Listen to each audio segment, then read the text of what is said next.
Breakfast ಸಲುವಾಗಿ ನಾನು Wilson ಗಾರ್ಡನಲ್ಲಿ Annapoorneshwari Davanagere ಬೆಣ್ಣೆ ದೋಸೆ ಮತ್ತು ತಟ್ಟೆ ಇಡ್ಲಿ ಈ ಶಾಪಲ್ಲಿ ಬಂದಿದ್ದೆ. ಸೊ ಇವಾಗ ನಂದು ತಿಂದಿದ್ದಾಯಿತು. ಜನಗಳ ರಿವ್ಯೂ ನೋಡೋಣ ಯಾವ ಥರ ಇರುತ್ತೆ ಅಂತ. ಸೊ ಸರ್ ನಿಮಗೆ ಊಟ ಹೆಂಗೆ ಅನಿಸ್ತು? ಟೇಸ್ಟ್ ಯಾವ ಥರ ಇದೆ? ತುಂಬ ಚೆನ್ನಾಗಿದೆ. ಟೇಸ್ಟ್ ಬಹುತ್ ಅಚ್ಚಾ. ಹಾಂ, ಊಟ ಯಾವ ಥರ ಚೆನ್ನಾಗಿ ಅನಿಸ್ತಾ ಸರ್ ಇಲ್ಲಿ? ದಾವಣಗೆರೆ ಬೆಣ್ಣೆ ಮಸಾಲೆ ತುಂಬ ಚೆನ್ನಾಗಿದೆ ಸರ್. ಚಟ್ನಿ ಯಾವ ಥರ ಇದೆ ಇಲ್ಲಿ? ತುಂಬ ಟೇಸ್ಟ್. ಚಟ್ನಿ ಬಹುತ್ ಅಚ್ಚಾ है. केसरी नंबर चटनी है ಹಾಕ್ತಾರೆ. ಓಕೆ. ಪ್ರೈಸಿಂಗ್ ಯಾವ ಥರ ಇದೆ ಸರ್? ಇದು ತುಂಬ ಕಡಿಮೆ ಇದೆ. ಬಹುತ್ ಅಫೋರ್ಡಬಲ್ है. ಓಕೆ. ಪ್ರೈಸಿಂಗು ತುಂಬ ಚೆನ್ನಾಗಿದೆ. ಕ್ವಾಲಿಟಿ ಯಾವ ಥರ ಇದೆ ಮತ್ತೆ? ದುಡ್ಡಿಗೂ ಸಮೇತ ಏನು ತೊಂದರೆ ಆಗಲ್ಲ.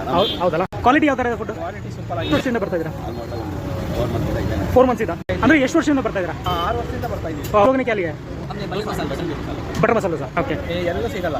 Thank you. ನೀವು ತಿಂತ್ರೆ ಸಾಕು. Correct. ಆಮೇಲೆ ಇನ್ನೊಂದು ದಾವಣಗೆರೆ ಬೆಣ್ಣೆ ದೋಸೆ ನೀವು ದಾವಣಗೆರೆವರೆಗೂ ಹುಡುಕೊಂಡು ಹೋಗೋದು ಬೇಡ. ಹೌದಾ? आप लोग क्या सजेस्ट करते हैं दूसरों को? बहुत अच्छा। हेल्थ के लिए अच्छा है ना?